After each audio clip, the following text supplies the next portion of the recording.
चलिए जैसे कि मैम ने कहा इसी सवाल को लेकर मैं एक बार विकास सर के पास चलना चाहूंगी।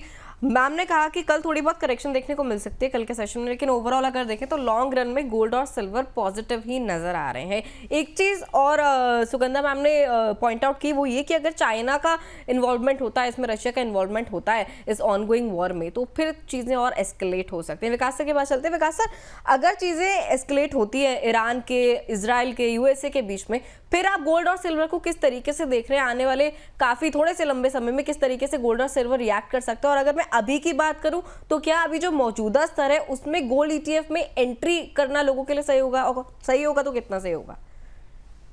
देखिए, सुगंधा जी ने बिल्कुल सही बोला कि अगर एस्केलेशन होती है फर्दर और चाइना और रशिया की इन्वॉल्वमेंट होती है तो ऑब्वियसली उसमें फिर जो मार्केट का जो सेंटीमेंट होगा बहुत ज्यादा नेगेटिव हो जाएगा, और वो अगर नेगेटिव होता है तो नए ट्रिगर मिल जाएंगे। बिकॉज जो इवेंट्स हो रही होती हैं और जो हो चुकी होती हैं, गोल्ड सिल्वर उस चीज को प्राइसिंग कर देता है और फिर एक अपना लेवल ले लेता है। बट उस लेवल को तोड़ने के लिए या तो कोई नया ट्रिगर होना चाहिए, और या डाउन साइड पे अगर आप मान लीजिए कुछ 2-3 दिन में अगर कोई सोल्यूशन निकल के आता है और एक एस्केलेशन जो होता है डी एस्केलेशन हो जाती है, तो गोल्ड सिल्वर प्राइस में शॉर्ट टर्म में एक करेक्शन भी आ सकती है। तो ऐसे केस में क्योंकि आपके शो में हम काफी बार ये डिस्कस कर चुके हैं कि as a part of your asset allocation अगर आपको 10 to 15% जो गोल्ड सिल्वर आपको अपने पोर्टफोलियो में ऐड करना है, आपके पास दो ऑप्शंस हैं। अगर पैसा लमसम में पड़ा था तो अगर पहले वो इन्वेस्ट कर दिया और अगर वो मान लीजिए आपका बहुत अच्छा रिटर्न दे रहा है और पोर्टफोलियो लेवल पे वो 15-20% को ब्रीच करके आज 30-35% पे आ गया है, तो आपको थोड़ा सा बुक कर लेना चाहिए। और अगर still there is a gap कि 15-20% पोर्टफोलियो लेवल पे मुझे ऐड करने के लिए अभी भी गैप है और एक्यूमुलेशन करना है, तो आई थिंक सिप रूट से करते रहे। और क्योंकि जिस तरीके की वॉलेटिलिटी चल रही है मार्केट में, इवन इफ अगर मान लीजिए यूएस और ईरान या इजराइल ईरान के बीच में अगर थोड़ा सा डी एस्केलेशन हो भी जाता है, तो भी वर्ल्ड की जो ओवरऑल अनसर्टेनिटी है वो थोड़े टाइम के लिए प्रिवेल करेगी।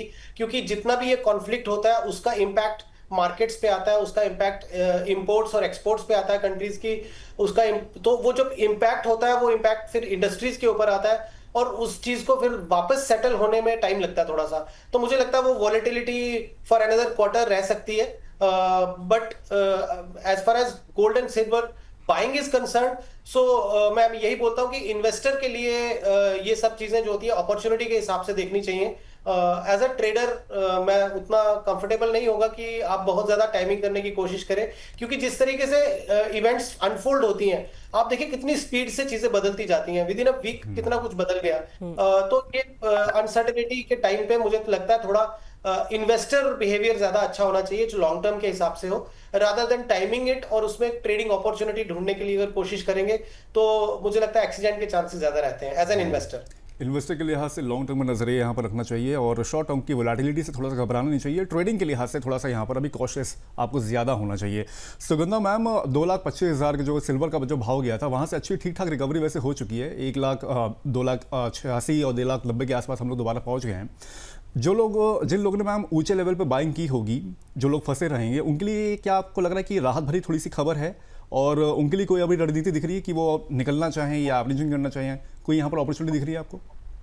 मुझे लगता है यहाँ पर एक बार अगर आप शॉर्ट टर्म ट्रेडर हैं तो जरूर प्रॉफिट बुक करें। हमने आपके चैनल पर टाइम एंड अगेन 2,25,000 के लेवल की बात की है कि जब तक ये लेवल होल्ड कर रहा है सिल्वर में ओवरऑल ट्रेंड पॉजिटिव बना रहेगा। इंटरनेशनल मार्केट में देखें तो $70 पर आउंस जब तक क्लोजिंग बेसिस पे इंटैक्ट है, ओवरऑल ट्रेंड सिल्वर में अभी भी पॉजिटिव है। But yes, as I see prices यहाँ पर $97 पर आउंस पर एक रेजिस्टेंस नजर आ रहा है। वहीं अगर डोमेस्टिक मार्केट में बात करें तो 3,04,000 के लेवल पर आई सी अ वेरी स्ट्रॉन्ग रेजिस्टेंस। आज के सेशन में मुझे लगता है ये तेजी कंटिन्यू रहेगी। इसका मैं एक और कारण थोड़ा सा समझाना चाहूंगी। कॉमिक्स का जो मार्च कॉन्ट्रैक्ट था वो आज पूरी तरह एक्सपायर हो जाएगा। जो भी वहाँ पे डिलीवरीज है वो कंप्लीट हो जाएंगी। अगर वहाँ पर हम कॉमिक्स में रजिस्टर्ड इन्वेंट्रीज देखते हैं before the start of the tender period, वो ऑलमोस्ट 89 मिलियन आउंसेस थी और वहीं ओपन इंटरेस्ट था 239 मिलियन आउंसेस। सो एक काफी वाइड डिफरेंस था। बायर्स अगर मेटल को डिमांड करते हैं तो शॉर्ट सेलर्स को मार्केट से भी सिल्वर को प्रोक्योर करना पड़ेगा और हाई रेट्स पर उनको सिल्वर को डिलीवर करना पड़ेगा। बट आज ये सब कुछ सेटल होता हुआ नजर आएगा। एक शॉर्ट स्क्वीज हम आते हुए देखेंगे प्राइसेस में। बट जब ये डिलीवरीज आज के सेशन में कंप्लीट हो जाएंगी उसके बाद दोबारा से हम प्राइसेस में प्रेशर बनते हुए देख सकते हैं। सो आई सी आज के सेशन में अगर आपने लोअर लेवल्स पर सिल्वर में बाइंग की है तो थोड़ा सा प्रॉफिट जरूर ले लें। आपको दोबारा से अपॉर्चुनिटी मिलेगी लोअर लेवल्स पर सिल्वर में एंट्री करने की। बट वहीं अगर आप एक पोजिशनल इन्वेस्टर हैं या आप ETF के थ्रू सिल्वर में बाइंग कर रहे हैं, सो आप अभी भी कंटिन्यू कर सकते हैं अपनी होल्डिंग्स को, और लोअर लेवल्स जब भी मिलते हैं ऐड ऑन कर सकते हैं। जो भी डिप्स मिलेंगे that is going to be a good opportunity to add silver from a longer term perspective, because जिस तरीके से मिडिल ईस्ट की टेंशंस बढ़ रही हैं, इसका ग्लोबल इकोनॉमी पे भी बहुत मेजर सेटबैक देखने को मिलेगा, और स्पेशली यूएस की इकोनॉमी में हम स्लो डाउन आते हुए देख सकते हैं, जिसके ट्रिगर्स अभी भी ऑलरेडी नजर आ रहे हैं। जिस तरीके से AI लेड डिस्ट्रप्शन की हम बात कर रहे हैं, जॉब लॉसेज हो सकते हैं। सो global economy might go into a slow down phase. Inflation यहाँ से क्रूड ऑयल की वजह से स्पाइक कर सकती है अगर ये टेंशंस बहुत बढ़ती हैं। सो ये सारे बहुत ही पॉजिटिव कैटलिस्ट रहेंगे जो गोल्ड एंड सिल्वर के प्राइसेस को ड्राइव करेंगे। एक और इंटरेस्टिंग फैक्टर है, ये जो वॉर अभी यूएस और इसराइल लड़ रहे हैं, that is largely AI driven.